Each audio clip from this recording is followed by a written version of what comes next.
Hello student, my name is Vikram. Welcomes you to Strive for Progress. आज के हमारे topics triangle से related हैं।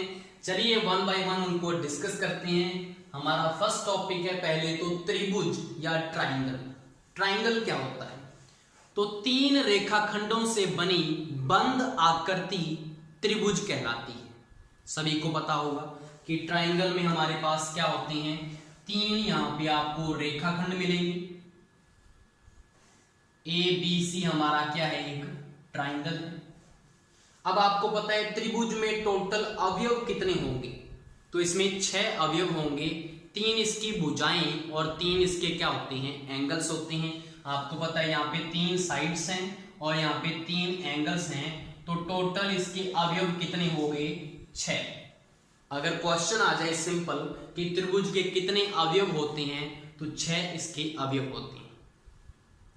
उसके बाद आपको त्रिभुज के बारे में यह पता होना चाहिए कि इसमें किसी दो भुजाओं का जो योग है हमेशा तीसरी भुजा की वैल्यू से हमेशा क्या आएगा, बड़ा आएगा। अगर हम दो भुजाओं को प्लस कर दें, हमेशा वो तीसरी भुजा से क्या आएगा, ज्यादा आएगा।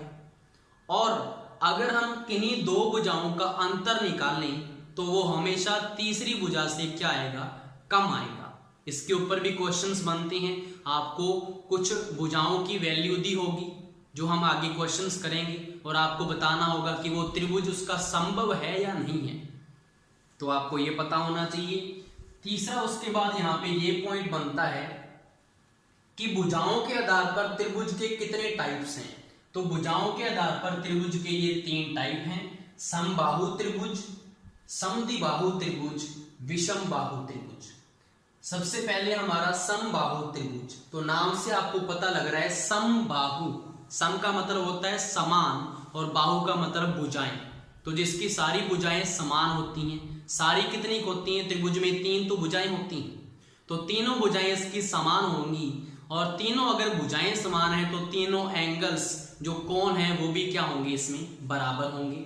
तो यहाँ पे अगर हमारे पास ये एक समबाहु त्रिभुज है तो इसकी जो तीनों साइड्स हैं वो क्या होंगी, आपस में इक्वल होंगी। और ये जो एंगल है वो तीनों क्या होंगे, इक्वल होंगे।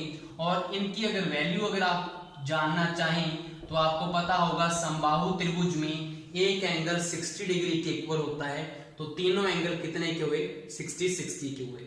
और आपको ये भी पता होगा कि एक त्रिभुज में अंत्य कोणों का योग कितना होता है।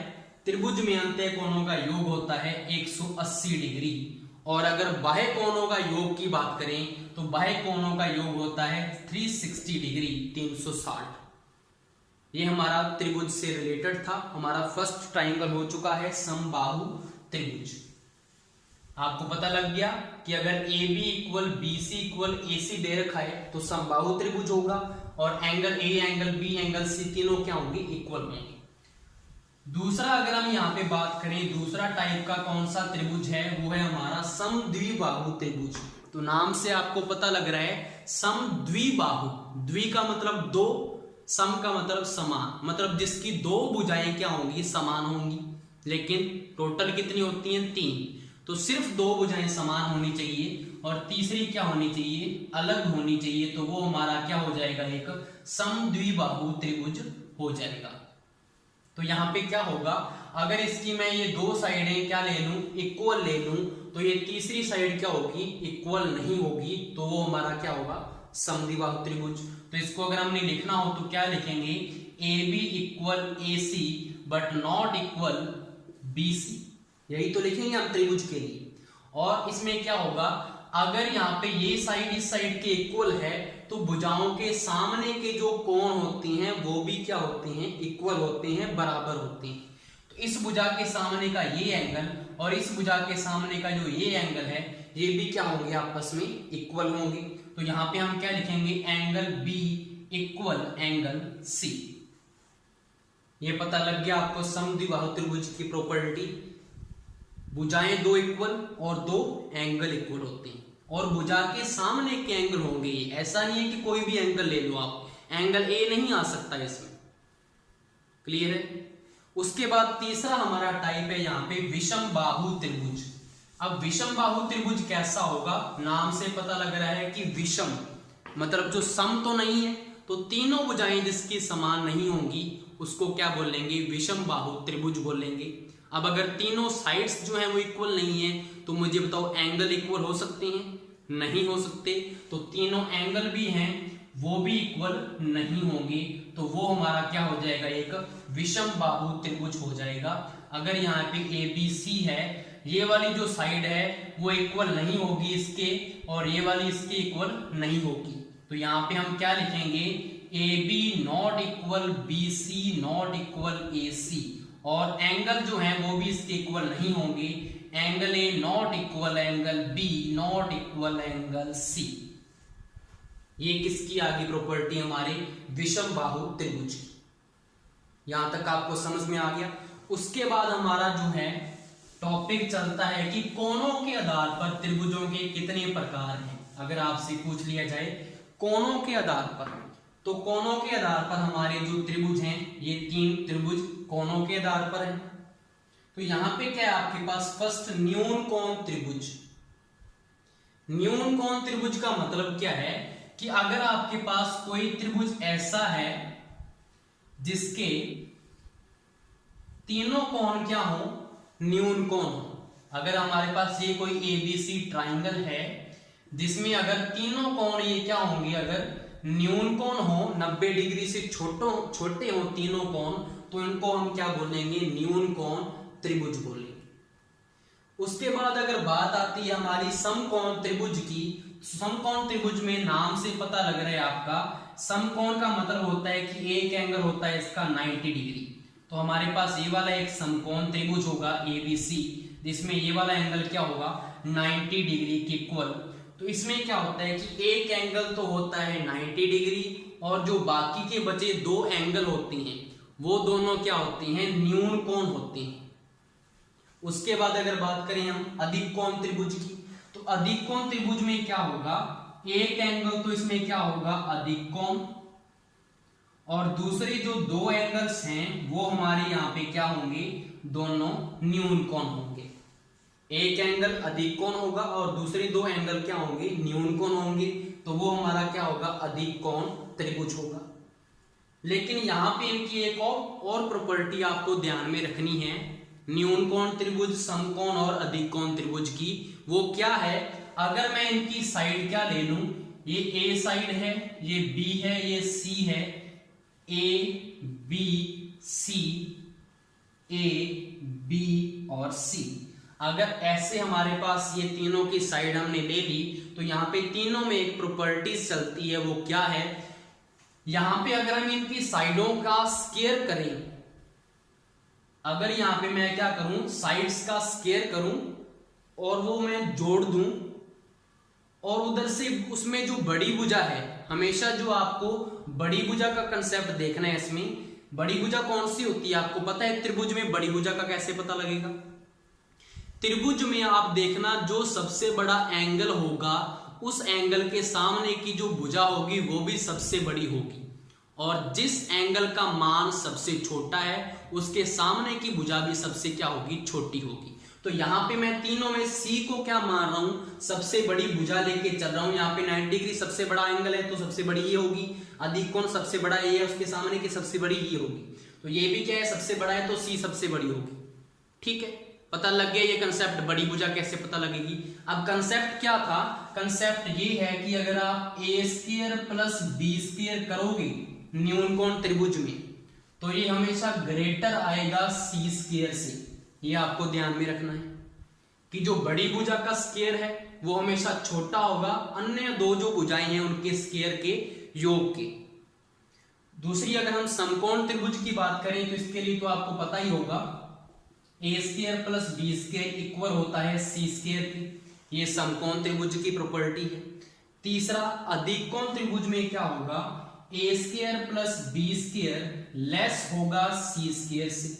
यहाँ पे हम कह सकते हैं कि जो C² होगा वो बड़ा है किससे, अन्य 2 भुजाओं के वर्गों के योग के, बड़ा होगा। ये आपको प्रॉपर्टीज क्यों ध्यान में रखनी है, कई बार क्वेश्चन ऐसे आता है कि आपको ABC भुजाएं दी होती हैं और आपसे क्वेश्चन पूछा होता है कि बताओ हमें कि ये समकोण त्रिभुज होगा, न्यून कोण त्रिभुज होगा या अधिक कोण त्रिभुज होगा। तो उसमें आपको क्या करना है, सिंपली उनके स्क्वायर करके योग करना है। अगर वो सी से क्या है, बड़े हैं तो न्यून कोण, इक्वल हैं तो समकोण होगा और लेस हैं तो क्या होगा, अधिक कोण त्रिभुज होगा। इसके ऊपर हम नेक्स्ट क्वेश्चंस करेंगे, मैं आपको दिखाऊंगा कैसे क्वेश्चन आते हैं।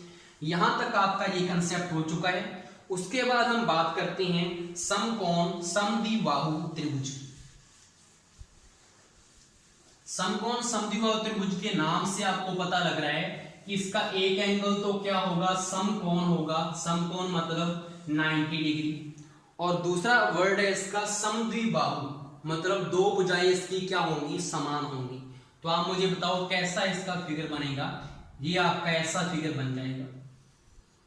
यहां पे बताओ मुझे ये वाला एंगल कितना है, 90 डिग्री। तो हमने ये तो बता दिया कि समकोण त्रिभुज है, लेकिन समद्विबाहु की भी बोलना है। तो आपको मैंने अभी बताया है कि जो सबसे बड़ा एंगल होता है उसके सामने की भुजा भी सबसे बड़ी होती है। तो मुझे बताओ ये भुजा किसी और के इक्वल हो सकती है, नहीं हो सकती, लेकिन ये दो भुजाएं हैं वो आपस में इक्वल हो सकती हैं। तो हमने समद्विबाहु अगर करना है तो इन दोनों भुजाओं की साइड को क्या कर लें, हम इक्वल ले लें। अब हमने पीछे भी पढ़ा था कि अगर समान भुजाएं हैं तो उनके सामने की एंगल हैं वो भी क्या होती हैं, इक्वल होते हैं। तो इसके सामने का एंगल कौन सा हो गया, ये वाला हो गया, और इसके सामने का एंगल कौन बन रहा है, ये वाला बन रहा है। तो हमारे पास ए बी सी एक क्या बन गया, समकोण समद्विबाहु त्रिभुज बन गया। अब मुझे बताओ इन एंगल्स की वैल्यू कितनी हो सकती है। कॉमन सेंस है, यहाँ पे देखो 90 डिग्री है, टोटल आपको पता है ट्राइंगल में कितना होता है 180 डिग्री, तो बचा कितना 90। अब 90 को इक्वल बांटना है आपने, तो 2 से डिवाइड कर दो, 45 45। तो यहाँ पे ये भी कितना होगा 45 डिग्री होगा, और ये भी कितना होगा हमारा 45 डिग्री होगा। तो यहाँ पे इसका पता लग गया आपको। अगर समकोण समद्विबाहु त्रिभुज आ गया कहीं पे लिखा हुआ तो आपको अंडरस्टूड होना चाहिए कि ये वाले एंगल 45 होंगे और ये 90 होगा। और अगर ये वाली साइड की वैल्यू आपको दे रखी है ए, तो आपको पता होना चाहिए ये ए है तो ये भी क्या होगा, ए होगा। अब आप मुझे बताओ ये वाली साइड की वैल्यू अगर आपको नहीं दी तो आप निकाल सकते हो या नहीं निकाल सकते। सिंपली आपको क्या करना है, यहाँ पे पाइथागोरस प्रमेय लगानी है। क्या है होती है वो, ए का स्क्वायर प्लस ए का स्क्वायर, वो इक्वल किसके होगा मुझे बताओ, कर्ण के इक्वल होगा या नहीं होगा, कर्ण का स्क्वायर यही होगा। आधार का स्क्वायर प्लस लंब का स्क्वायर इक्वल कर्ण का स्क्वायर। समकोण त्रिभुज में यही प्रॉपर्टी होती है। अब मुझे बताओ कर्ण की वैल्यू कितनी आएगी, यहाँ पे देखो 2a square is equal to कर्ण का स्क्वायर। स्क्वायर हटाएंगे तो यहाँ पे क्या आ जाएगा, रूट आ जाएगा। यहाँ से √2 a का स्क्वायर ऊपर रूट है तो ये कट जाएगा, तो यहाँ पे क्या आएगा √2a। तो कर्ण की वैल्यू आपके पास ऑटोमेटिकली कितनी आएगी, हमेशा √2a। तो अगर ऐसा क्वेश्चन आ जाए, इसको ध्यान में ही रखना है आपने कि इसमें हमेशा जो डायगोनल है, जो कर्ण होगा इसमें वो कितना होगा, हमेशा हाइपोटेनस जो होता है हमेशा √2a होगा। अगर आपके पास यहाँ पे समकोण समद्विबाहु त्रिभुज दे रखा है, क्लियर आपको यहाँ पे।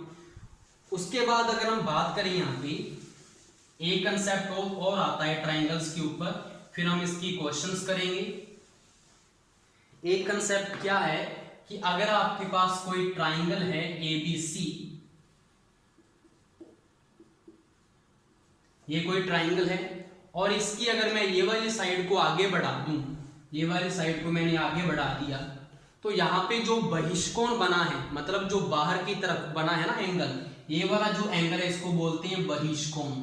ये हमेशा किसके इक्वल होगा, ये अंत्य विमुख कोणों के योग के इक्वल होगा। अंत्य विमुख कोण कौन से होते हैं, इसके सामने के दो एंगल, एक तो ये वाला एंगल और एक ये वाला एंगल, इन दोनों के योग के ये इक्वल होगा।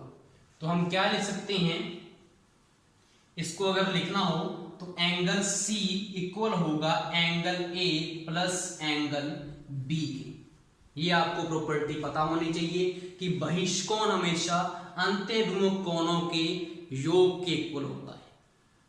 फर्स्ट हमारा क्वेश्चन है, कौन सा एक त्रिभुज को व्यक्त करता है। तो आपको दो एग्जांपल दे रखे हैं, दोनों में आपको साइड्स की वैल्यू दे रखी है। तो कैसे करेंगे, आपको त्रिभुज की प्रॉपर्टी पता है कि दो छोटी भुजाओं का योग हमेशा तीसरी भुजा से बड़ा आता है और दोनों का अंतर हमेशा तीसरी से छोटा आता है। इसी को यूज करके हम इसको फाइंड करेंगे। तो सबसे पहले आपको देखो, छोटी भुजाएं हमारे पास 2 और 3 है, 2 + 3, तो मुझे बताओ इन दोनों का योग कितना आएगा, 5 मीटर। तो तीसरी भुजा की वैल्यू भी कितनी है, 5 मीटर है। हमने क्या पढ़ा था कि इन दोनों का योग तीसरी जो भुजा है उससे बड़ा आना चाहिए, तभी वो त्रिभुज होगा। तो हमारा जो पहला दिया हुआ है वो तो त्रिभुज पॉसिबल नहीं है। दूसरा जो एग्जांपल है अगर उसकी बात करें, यहाँ पे दिया हुआ है 7 मीटर, 10 मीटर और 4 मीटर। छोटी भुजाएं कौन सी हैं, 7 और 4। दोनों का योग करो, 7 + 4 करेंगे तो मुझे बताओ कितना आंसर आएगा। 7 और 4 होते हैं 11, आपको पता है 11 होती हैं। और तीसरी भुजा कितनी है, 10 मीटर। तो 11 10 से बड़ा है या छोटा है, कॉमन सेंस है, सभी को पता है 11 बड़ा है 10 से। तो आपकी फर्स्ट प्रॉपर्टी यहाँ पे लागू हो जाती है कि दोनों का योग तीसरी भुजा से बड़ा है। अब इनका अंतर करके भी देख लेते हैं। 7 - 4 अगर करो आप तो मुझे बताओ कितना आंसर आएगा, 3। और भुजा कौन सी है, 10 मीटर। तो 3 क्या होता है, छोटा होता है 10 मीटर से। तो ये प्रॉपर्टी भी ठीक है कि अंतर क्या है, छोटा आना चाहिए। तो हमारा जो दूसरा है वो एक त्रिभुज को व्यक्त करता है। ऐसे क्वेश्चन आएंगे आपको उन प्रॉपर्टीज के ऊपर। उसके बाद हमारा नेक्स्ट क्वेश्चन है, वो क्या बोल रहा है, त्रिभुज बताएं कौन सा होगा, कि यहाँ पे एक ये न्यून कोण त्रिभुज होगा, समकोण होगा या अधिक कोण त्रिभुज होगा। आपको ऐसे क्वेश्चन आएगा। आपको साइड दी होंगी 3, तो साइड्स क्या क्या दे रखी हैं, 4, 5 और 6। ये आपको 3 साइड दे रखी हैं क्वेश्चन। हमने क्या पढ़ा था, यहाँ पे 3 प्रॉपर्टीज बताई थी मैंने, a² + b² करेंगे, दोनों का योग करेंगे, देखेंगे इक्वल आता है c² से, छोटा आता है या बड़ा आता है, उससे पता लगेगा। तो यहाँ पे सबसे पहले छोटी भुजा कौन कौन सी हैं आपको पता है, 4 और 5 छोटी भुजाएं हैं। तो इन दोनों का स्क्वायर प्लस करो, 4 का स्क्वायर प्लस 5 का स्क्वायर कितना होता है मुझे बताओ, 4 चौका 16 प्लस 5 5 25।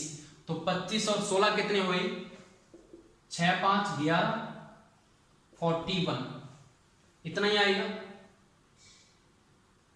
41 आ गया। अब आप क्या करो, तीसरी जो बड़ी भुजा है उसका स्क्वायर करो, 6 का स्क्वायर अगर करेंगे तो मुझे बताओ 36 आता है। तो यहां से आपका कौन सा रूल बन रहा है कि अगर हम a का स्क्वायर प्लस b का स्क्वायर कर रहे हैं तो वो क्या आ रहा है, वो बड़ा आ रहा है किससे, बड़ी भुजा c² से। ये प्रॉपर्टी हमारी यहाँ पे लागू हो रही है। तो यहां से देखने से अगर उसके साथ अगर कंपेयर करें तो ये प्रॉपर्टी किस त्रिभुज की थी, न्यून कोण त्रिभुज।